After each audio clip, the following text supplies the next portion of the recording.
Mudando de tópico agora, neste primeiro módulo da disciplina, nós vamos falar do sistema de transporte nas plantas. E quando a gente fala de sistema de transporte nas plantas, nós estamos falando de xilema e de floema. E são esses dois tecidos que são os responsáveis por fazer toda a circulação de água, de nutrientes, de compostos elaborados dentro da planta. Então, a partir de agora, nós vamos entender como que o transporte acontece nas plantas. Se a gente pudesse utilizar uma metáfora com os animais, o xilema e o floema seriam mais ou menos, guardadas as devidas diferenças, semelhante ao sistema circulatório que existe nos animais.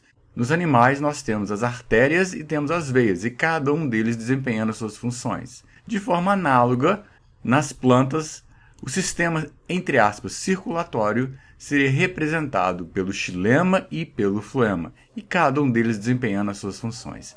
E o que nós vamos fazer agora é focar no xilema. Quando terminarmos o xilema, nós vamos falar sobre o floema. E para isso nós temos uma pergunta que nós precisamos responder. Aqui no canto direito superior eu tenho uma planta pequena. E aqui embaixo eu tenho uma árvore gigantesca de sequoia. E a pergunta é a mesma para os dois.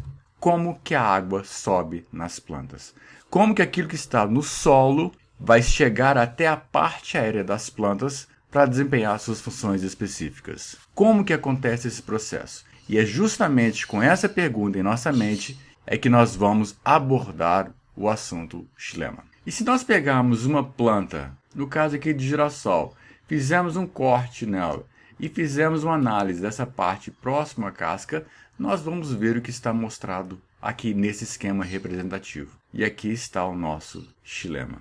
E o xilema é o foco de nossos estudos. E para a gente começar a entender, a primeira coisa que a gente precisa lembrar é quais são as substâncias que são transportadas pelo xilema. E eu tenho certeza que vocês já ouviram falar em outras disciplinas, em outros momentos do processo de conhecimento sobre as plantas, na área de botânica, que o xilema transporta a seiva bruta. Então, toda vez a gente pensa que o xilema, qual que é o tipo de seiva que ele transporta, é a chamada seiva bruta. Você pode continuar chamando a seiva, essa solução transportada pelo xilema, de seiva bruta. Não tem problema nenhum, desde que você compreenda exatamente o que está sendo transportado lá. Mas aqui nós não vamos utilizar essa terminologia de seiva bruta. Vamos utilizar uma terminologia mais apropriada às substâncias que são transportadas pelo xilema. E nós vamos chamá-los de seiva xilemática. Simples assim. A seiva xilemática é que é transportada pelo xilema. E não vamos utilizar a terminologia seiva bruta. Quer utilizar? Tudo bem, mas saiba o que você está falando. Por que disso? Quando a gente pensa em seiva bruta, eu estou pensando somente em água, porque tem que estar presente, é o meio através do qual todo o transporte acontece. E além disso, eu penso em materiais brutos, materiais não elaborados, materiais grosseiros. Então eu estou falando basicamente de nutrientes minerais. Então quando eu falo seiva bruta, na minha cabeça vem água e nutrientes minerais que foram absorvidos pelo solo. Isso está errado? Não, mas está parcialmente incompleto. Por quê? Porque além da planta transportar água, que é o principal constituinte da seiva xilemática, além dela transportar os nutrientes minerais que foram absorvidos pelo solo, ela também transporta moléculas que são moléculas bastante elaboradas. São metabólitos, como por exemplo, aminoácidos, ácido abscísico, que é um hormônio vegetal, e outras substâncias que são elaboradas, que são transportadas através da seiva xilemática. Então ela tem materiais elaborados dissolvidos nela. Portanto, chamar apenas de seiva bruta seria restringir a funcionalidade do xilema. Então, para nós aqui, nós vamos utilizar a terminologia de seiva xilemática.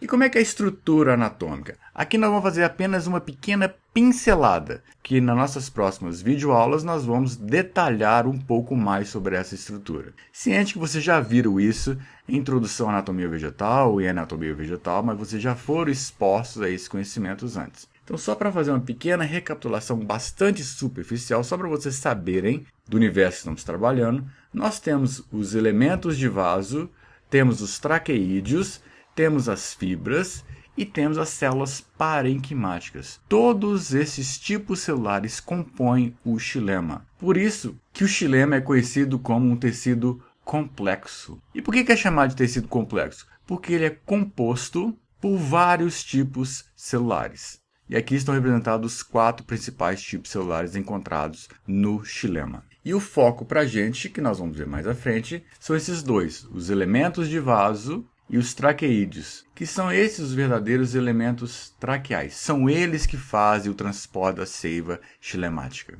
E quando a gente pensa no xilema, nós precisamos relembrar que xilema é um tecido altamente diferenciado, se não é o mais diferenciado de todos os tecidos que existem nas células. Principalmente os elementos de vaso e os traqueídeos, são aqueles que vão fazer o transporte da seiva xilemática. E por que eles são altamente diferenciados? Porque eles são células mortas. Não é que eles morreram por uma eventualidade, por uma infecção, por uma injúria física, ou seja lá qual outra forma que possa ter provocado a morte. Não. Ele teve uma morte celular programada, já codificada no seu processo de diferenciação. E o mais interessante é que, além desses tipos celulares que compõem o xilema, que são responsáveis pelo transporte da seiva xilemática, que são células mortas, eles somente exercem as suas funções de transporte após a sua diferenciação. Ou seja, eles só vão exercer a função de transporte depois que esses tipos celulares estiverem mortos. Em alguns lugares, vocês podem ouvir falar que eles são chamados de defuntos funcionais. Por quê? Porque eles só vão desempenhar o seu papel, a sua função, depois que eles estiverem mortos. E uma das grandes razões pelas quais eles desempenham as suas funções de transporte, além de sustentação, é porque ele tem uma parede celular secundária lignificada. E essa lignificação é extremamente importante para que o xilema possa desempenhar as suas funções. Quando a gente pensa numa parede celular vegetal, aqui nós temos uma representação de um esquema mostrando um determinado pedaço que está representado aqui embaixo através dessa ampliação. Mostrando aqui que na parede celular das células vegetais, nós temos a lamela média, nós temos a parede celular primária e nessas células que fazem o transporte, nós temos uma parede celular secundária. Lembrando que a parede celular secundária é a mais interna, é a mais próxima da membrana plasmática. Depois vem a parede primária e a lamela média é a mais distante de todas. Isso em função do momento de deposição. Primeiro se deposita a lamela média, depois se deposita a parede primária e depois vem a deposição da parede secundária.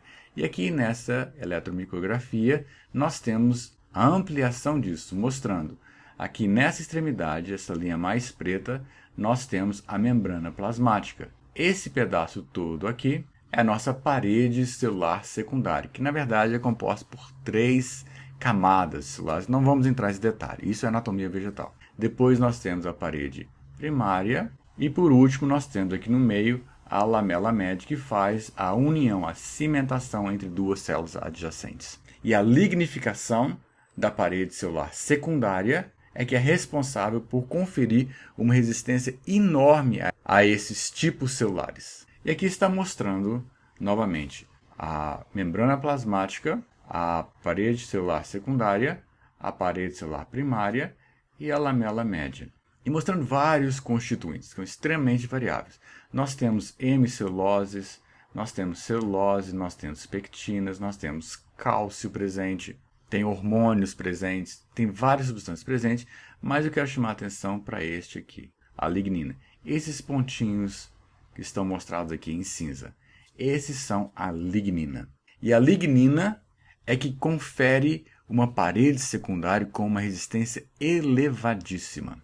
E quem é lignificado em maior grau é a parede celular secundária, embora a parede celular primária também vai ter permeações de lignina através dela. Mas o grosso da lignificação acontece na parede celular secundária das células vegetais. E aqui está mostrando essa figura a lignina, que é na verdade um polímero extremamente complexo. Aqui tem vários tipos de polímeros de lignina.